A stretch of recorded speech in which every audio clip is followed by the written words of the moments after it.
welcome back to my channel. My name is Shelley and this channel is dedicated to all things wellness, from relaxation to meditation to mindfulness, and ways in which we can learn how to be calmer and more mindful. And the reason why I created this channel was off the back of a number of years of dealing with my own physical and mental well-being.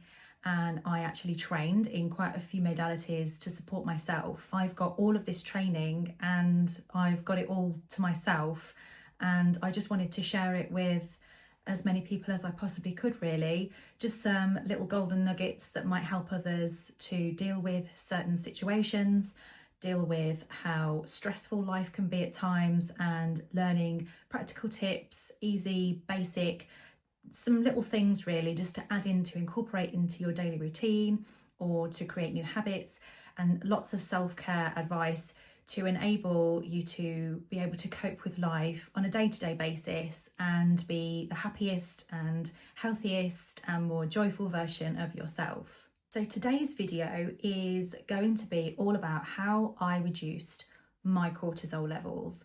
I have always been quite a stressed person from childhood, really, and I have found certain situations in life quite difficult to manage. Sometimes we aren't taught how to cope with stress, and so I've picked up some of these little tips along the way to help myself, and I thought, why not share them with other people, because they've helped me and I'm much happier. I have managed to bring my cortisol levels right down. They were really high. I'll share an image in a moment of what my test results showed when I had them back. I did a test last August and my cortisol levels were pretty high, but they were high all day, and I could feel it.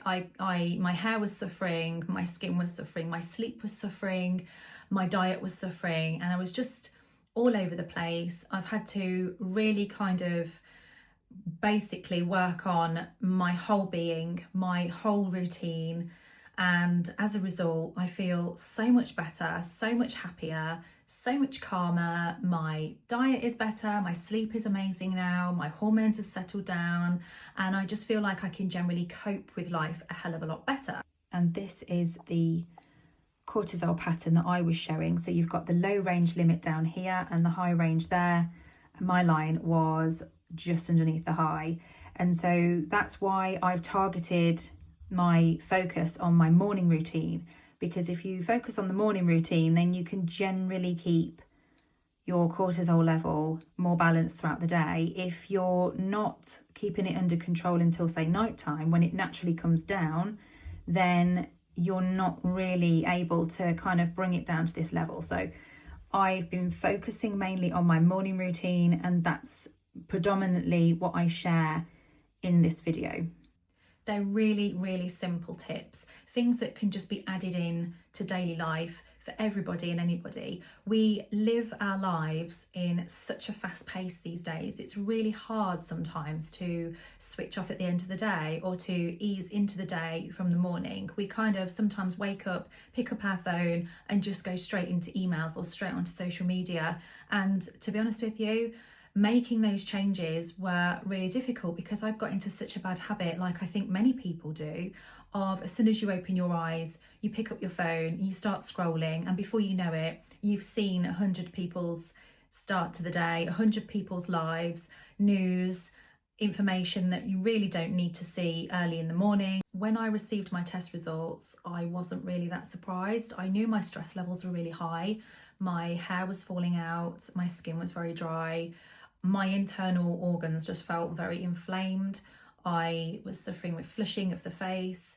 I just felt overwhelmed. I felt puffy, and I just needed to do something, but I just wasn't sure where to start. I didn't know what kind of information to start looking for.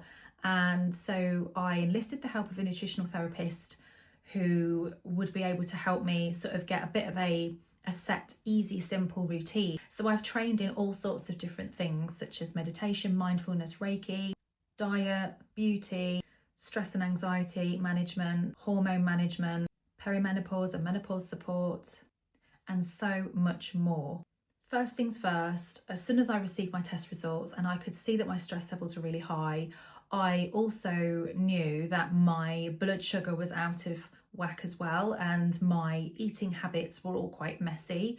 I had just recovered from a very severe stomach infection, which had unfortunately contributed to quite a number of years of digestive issues. And so I needed that extra piece of support in a nutritional therapist to help me from the food and supplement side of things, if that was necessary. And then I also incorporated some of the skills from the training that I've done over the last few years. The first thing that I would say to anyone who's struggling with their stress levels is to start with the start of the day. So how was I starting the day? Instead of waking up when my alarm went off and reaching for my phone, when my alarm went off, I would start the day by just settling back into my body and just doing just 3 to 5 nice, simple, deep breaths. Rising cortisol levels are completely normal. That is what makes us wake up in the morning. So our cortisol will start to come up in the morning. And if we start looking at our phone straight away, that can very quickly send our cortisol level even higher, because we're reading things that could potentially be causing us the fight or flight response. What we really need to do in the mornings is to be staying in the rest and digest mode so that we can go through the morning, have our breakfast and start the day feeling good. So the first thing that I would suggest is that if you're the kind of person that would wake up and reach for your phone, I would say set a rule for yourself to not pick up your phone until, say, 9 o'clock. So I would try and wake up around the same time every day, and I would have some water, I'd brush my teeth, and I would have a shower to get ready. While I'm getting ready, if it's summer or if it's sunny outside, I will open the blinds as soon as I can. Getting light in your eyes first thing in the morning helps the body to start creating serotonin, which is a happy hormone. So during the winter months, I would get seasonal affective disorder, and that is basically where you just feel quite sad. It is called SAD. And so I actually invested in a SAD lamp. So I bought a Lumi lamp, and while I'm getting ready in the morning, I will get ready using my Lumi lamp as my light.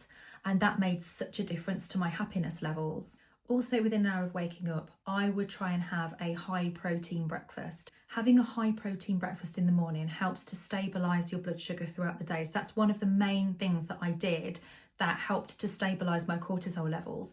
So having light in the eyes in the morning and having a high protein breakfast, I'd aim between 20 and 30 grams of protein, which would stabilise blood sugar and stabilise my hormone levels.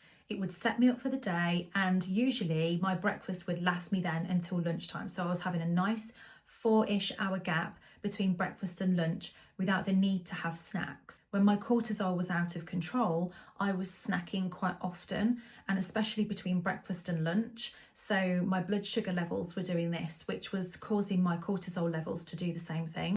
So starting the day with light, with a high protein breakfast is the first thing that I did that helped to bring my cortisol levels under control. I would then have protein at lunch, and I would have protein at dinner time as well. I also changed how I reacted to situations. So rather than being reactive to something, I would try and process things first and not let my thoughts get out of control. Whilst I'm having my breakfast in the morning, I also say some positive affirmations. So I will start the day with intention, how I want the day to go, how I want to feel, what I want to feel like by the end of the day. Nobody wants to get through the day and feel anything but happy.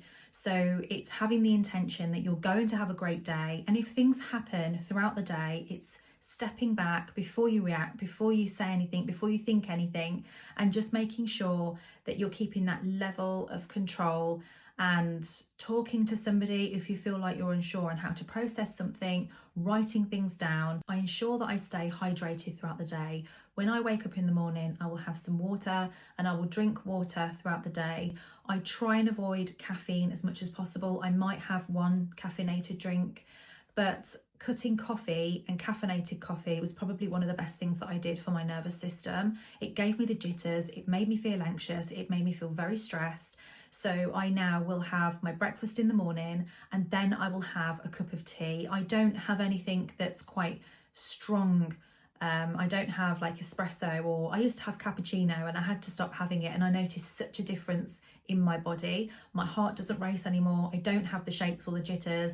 I really enjoy having a nice cup of tea. I mean, I'm not saying that I've enjoyed cutting coffee out. I could have had a cup of coffee after my breakfast, but for me, I swapped it for tea.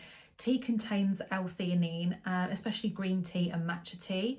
And L-theanine actually is a very calming chemical in the brain and makes you feel good. I especially didn't have a caffeinated drink after lunchtime because caffeine stays in the system for hours after you've had it. So if you have something after lunchtime, you're probably looking at around 6 hours for that caffeine to process through the body. So I would avoid caffeine completely in the afternoon. I didn't want it to affect my sleep. I was always conscious that if I had anything to eat or drink throughout the day, I noticed when something prevented me from going to sleep. And that's usually a caffeinated drink in the afternoon, or I was having some dark chocolate before I went to bed and I noticed that that was keeping me up. Well, I didn't realise at the time was that dark chocolate contains caffeine. So I now have any dark chocolate in the morning and I have a caffeinated drink in the morning as well. If I did feel like I was feeling a bit stressed or overwhelmed, or if I noticed that a certain situation was having an impact on me, I would always try and come back into the body and just do some deep breathing. Slowing down the breathing just helps you to come back into yourself, and then it helps you to calm your thoughts and makes you feel a lot more able to cope. I ensured that I didn't skip any meals just to maintain a stable blood sugar. And if I was peckish before I went to bed, I would just have some almonds or some walnuts, maybe a herbal tea or a chamomile tea, something nice and calming before bed. I actually trained in meditation and Reiki, and honestly, meditation is not something that I ever thought that I would enjoy, but it just brings me so much joy and so much inner peace. And it's really helped me to slow down and take in the environment. It's almost like your body can just think, and you can feel when you're constantly like rushing through the day. Sometimes our food can't digest or we can't think straight, and sometimes my thoughts felt like they were in squiggly lines, and I just needed something that was going to help bring me back down and ground me. And meditation and breathing and Reiki really helped me to become more able to be calm and less reactive in my thoughts, and a lot more emotionally aware. Massage is a great way of reducing cortisol. I would self-massage when I got out the shower in the morning, or going for a professional massage. Really, really good way of reducing your cortisol levels. Going for walks and doing low impact exercise such as yoga has really helped. I always tried to get outside where possible, but then I would also utilise any additional time I'd got in the house, 5 minutes, 10 minutes. I always tried to make time to get outside, to exercise, just for a walk, half an hour to an hour. I take the dog, it's perfect. I'm out in nature, and it just really helps to calm the brain and calm the body. And yoga and Pilates are fantastic ways of reducing cortisol levels. YouTube is absolutely filled with free videos from people doing yoga and low impact exercise. So you can actually do like 5 or 10 minutes here and there just within the day, just to help bring all those cortisol levels down and just bring some calm and stability into the body. And it just burns off any excess cortisol that you've got floating around. Focusing on things that make you feel good is the theme. So laughter and spending time with people who make you feel good, and spending time with people who make you laugh, or watching a funny film. There are herbs and herbal teas and tinctures and supplements that you can take for high cortisol. Things like ashwagandha is very calming. Magnesium is amazing for muscle relaxation. And there's lots of teas on the market. You can get chamomile tea, which is perfect before bed. But I have seen other teas as well, things like lavender and lemon balm and rose tea, and all things that make you feel good and make you feel calm. One tip that I picked up from watching somebody on Instagram was to put your legs up the wall. So before bed, lying with your legs horizontally up the wall just helps to bring cortisol levels down. I don't know how true that is, but I'm here for it, so I gave it a try, and I actually really enjoy doing that in the evenings. Another really good tip is to journal. Journaling before bed is probably one of the best things for your mindset, because you can get everything that's going on in your brain down on a piece of paper. You can rip it up and put it in the bin next day and not think about what you've written down. And I absolutely love this. I think it's also called brain dumping. You'll just get everything out that's in your brain, that's on your mind. And it also, because you've written everything down and got it all out on paper, it really helps you to then be able to relax in order to have a good night's sleep. So I've done that a few times and that really helps. I've reduced my sugar consumption quite substantially. I used to sit and eat quite a lot of sugary foods, especially if I got really stressed, and I've stopped doing that.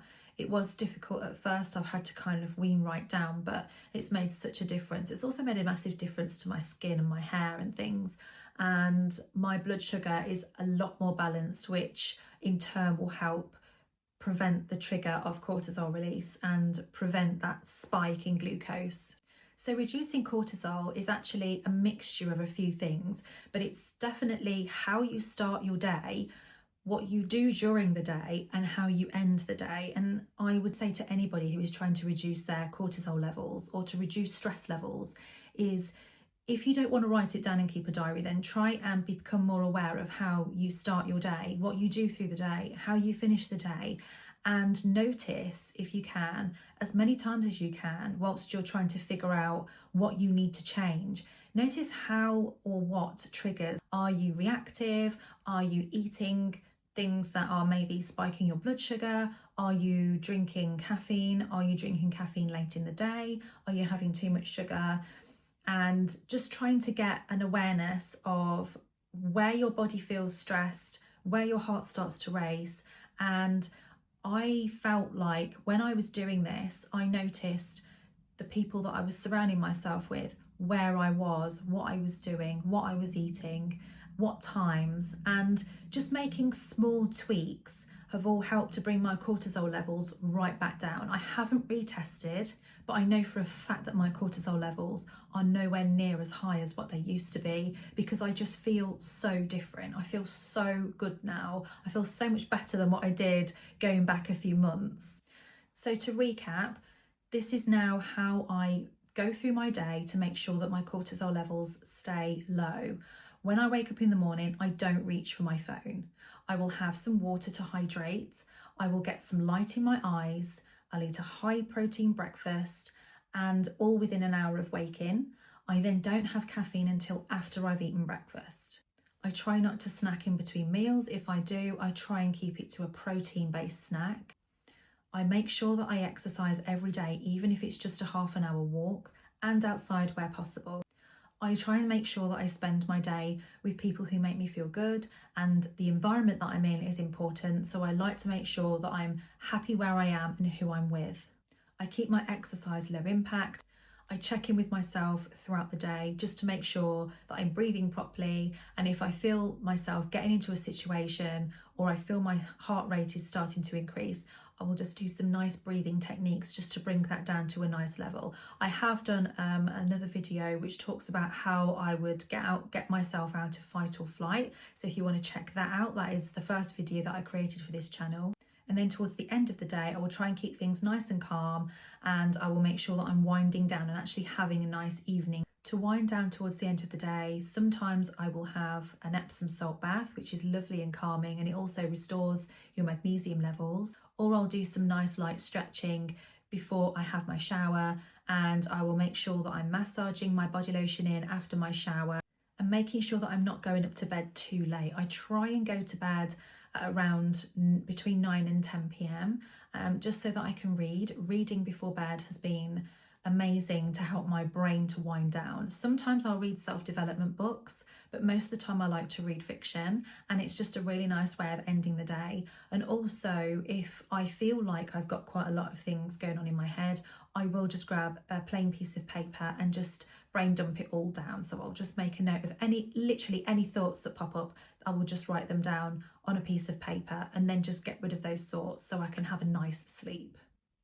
And those are just a few simple tips that I've used and incorporated into my life to bring my cortisol levels down. It's really helped me just to add a couple of things in here and there and just make some really small changes. But these small changes have made such a difference. And I really want to know, how do you do anything like that already? Will you give them a try? If you do, pop a comment down below so that I can cheer you on and share with everybody what works for you. Have you got high cortisol? Do you suffer with stress? Have you managed to bring your stress levels down? Please share, because we'd love to know. I really hope that this has been useful for you. Don't forget to like and subscribe if you want to see more videos from me, and I will see you in the next video. Thanks for watching.